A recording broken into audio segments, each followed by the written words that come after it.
ولسه في حلاوة المولد، والنهارده هنعمل اللذيذة البيضة زي ما انتم شايفين. دي ما بيختلفش عليها اتنين، الكبير والصغير بيحبها. المرة دي هنعمل اللذيذة البيضة، والمرة الجاية هنعمل اللذيذة البني. انتوا شايفين الاتنين اهو. تعالوا نشوف هنعملها ازاي. وزي ما متعودة معاكم، اول حاجة بجهز الصينية او الصاج اللي عندك يعني، بدهنه زيت وبعدين بفرد فيه كيس مطبخ وبرده بدهنه زيت.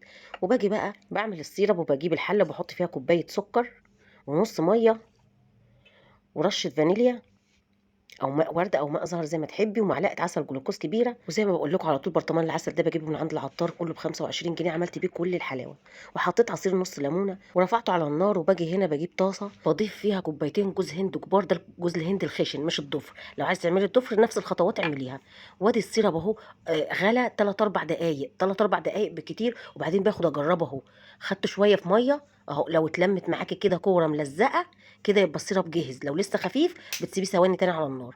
اهو سيرب جاهز بحطه. وبعدين بجيب البوله وبنزل بجوز الهند، ده الجوز الهند الخشن. وزي ما انتوا شفتوا انا خدته في الطاسه، خرجت منه الرطوبه دفيان بس، طبعا ما سخنتوش، خرجت منه الرطوبه وخلاص.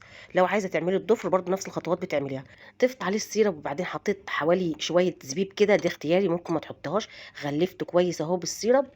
وبعدين باخده بقى على الصاج او الصينيه اللي انت مجهزاها، وبتفردي كده بالمعلقه. وبعدين بسويه بايدي كده وبضغط عليه. وبعدين بجيب حاجه تقيله كده اضغط عليه كويس عشان يتماسك ويبقى حته واحده. وبسيبه يبرد خالص. اول ما يبرد بتقطعيه، ما ينفعش تقطعيه وهو سخن، لانك لو قطعتيه وهو سخن هيفرول معاكي، بيكون لسه ما مسكش نفسه. بتقطعيه بقى زي ما بتحبي، على حسب الحته زي ما بتحبيها. وحاجه تكون جامده كده بتقطعي بيها عشان هو بيبقى ماسك شويه. وهو احلى حاجه تتعمل وخطواته سهله. وكل ده 200 جرام جوز هند. يا رب يكون عجبكم.